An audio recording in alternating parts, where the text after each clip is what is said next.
안녕하세요. 저는 초등 독서 논술 수업을 하고 있는 리딩메이트 원장 김가희입니다. 오늘은 독서로 독후감 앞에 멈춰버리는 아이들에게 어떻게 하면 한 줄 한 줄을 써내려갈 수 있게 할 수 있는지 말씀드리려고 합니다. 아이에게 무작정 줄거리 써와, 느낌 좀 써와 이렇게 말하면 많은 아이들이 책상 앞에서 멍하니 앉아 있곤 하는데요. 이런 아이들을 보면 주로 학부모님들이나 선생님들이 책을 대충 읽었구나, 글 쓰는 능력이 부족하구나 이렇게만 생각하시는데요. 이렇게만 보시면 안 됩니다. 이 영상을 끝까지 보시면 선생님이 책 내용을 다 알지 못하셔도 아이가 한 줄 한 줄 글을 써내려가는 질문법을 알게 되실 겁니다. 오늘은 두 가지를 말씀드릴 건데요.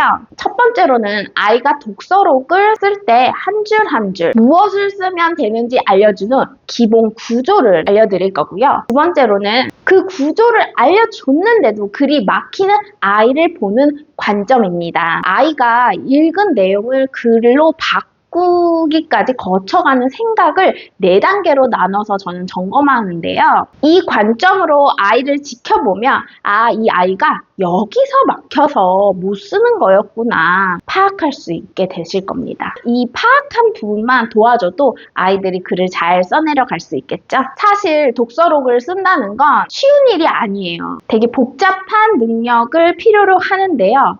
책 내용을 파악하고 중요한 사건을 골라야 되고 그 사건이 어떤 순서로 이어지는지까지 알아야 됩니다. 그걸 또 자기 말로 표현을 하는 거거든요. 저는 아이에게 빈 종이를 주면서 자 이제 독서록 써봐 이렇게 시작하면 안 된다고 생각해요. 아이들은 글을 못 쓰는 게 아니라 무엇을 써야 할지를 몰라서 멈추는 경우가 대부분입니다. 이건 우리 어른들도 마찬가지잖아요. 갑자기 빈 종이를 주면서 땡땡에 대해서 글을 써보세요 라고 하면 첫 문장부터 막히잖아요. 아이에게도 잘 써봐 이런 막연한 가이드가 아니라 지금 이 부분에서는 이것을 써봐 라고 구체적 가이드가 필요합니다. 서론, 본론, 결론을 나누어 가이드를 해줘야 되는데요.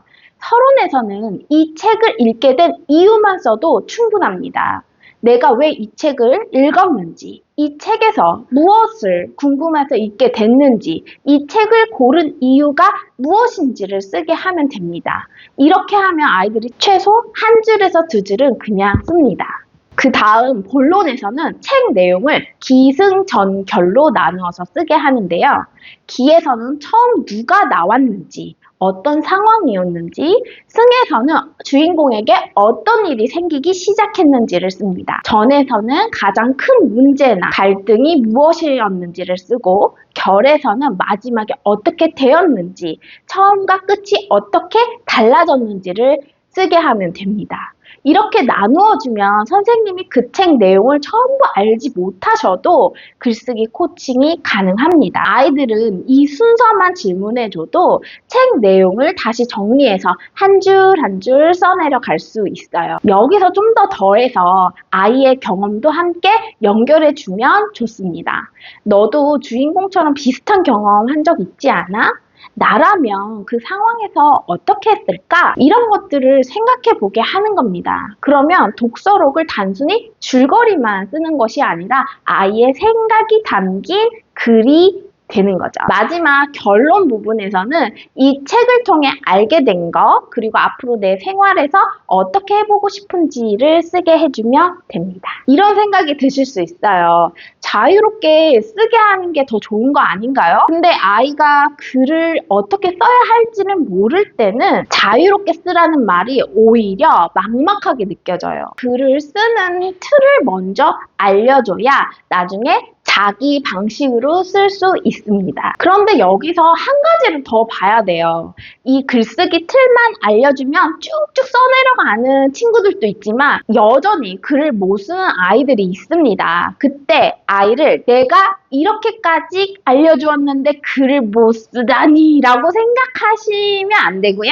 아이가 읽은 것을 자기 글로 바꾸는 생각 흐름을 4단계로 나누어서 봐야 합니다. 왜냐면 글쓰기는 단순히 단순히 문장을 쓰는 그런 기술이 아니라 읽은 내용을 이해하고 느끼고 판단한 뒤 자기 언어로 바꾸는 생각의 과정이기 때문입니다. 첫 번째로 상황에서 막힌 아이들은요, 이야기를 읽긴 읽었는데 흐름을 잡지 못한 겁니다. 무슨 일이 일어났는지, 누가 어떤 행동을 했는지가 정리가 안 된 거예요. 이런 아이들은 글을 쓰기 하기 전에 책 속 흐름을 다시 잡아주는 것이 먼저입니다. 두 번째로 감정에서 막힌 아이들은요, 상황은 이해했는데 그 상황 속에서 든 느낌을 감정어로 표현하지 못한 거예요. 그래서 재밌었다, 슬펐다, 좋았다 이 정도에서 멈추는 겁니다. 이런 아이들에게는요, 마음 관련 단어들을 알려주고 정서적 공감력을 키워줘야 합니다. 세 번째, 판단에서 막힌 아이들은요, 상황도 알고 느껴지지만 자기 생각을 하는 데에서 막히는 거예요. 불쌍했어요. 재밌었어요. 여기에서 더 나아가지를 못하는 거예요. 이런 아이들은요, 너라면 어떻게 했을 것 같아? 주인공이 잘한 것 같아? 이렇게 자기 생각을 해볼 수 있는 질문이 필요합니다. 마지막으로 표현에서 막힌 아이가 있습니다.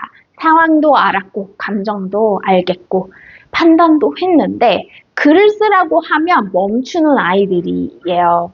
생각이 없는 게 아니라 생각을 문장으로 옮기는 힘이 아직 부족한 거예요. 이런 아이에게는 생각이 문장이 되도록 하는 연습을 시켜줘야 합니다. 아이의 글을 볼 때 문장이 짧다, 표현이 어색하다, 내용이 부족하다 이렇게 결과만 보면 아이를 제대로 도와줄 수가 없어요. 대신 이 아이가 상황, 감정, 판단, 표현 중 어느 단계에서 막혔는지를 보면 글을 못 쓰는 아이가 아니라 생각이 글이 되어가는 과정 중 어디에서 막혔는지를 어느 지점에서 멈춰있는 아이로 보이기 시작합니다. 이렇게 아이들을 보면요, 진짜 아이들에게 가르쳐줘야 되는 게 무엇인지 보이실 겁니다. 지금 가르치시는 아이 또는 우리 자녀를 떠올려 보세요. 상황, 감정, 판단, 표현 중 어디에 막혀 있을까요? 정리하면 이겁니다. 틀을 먼저 줘라. 그리고 막히면 어느 단계에서 막혔는지를 봐라. 다음 영상에서는 아이가 재미있었다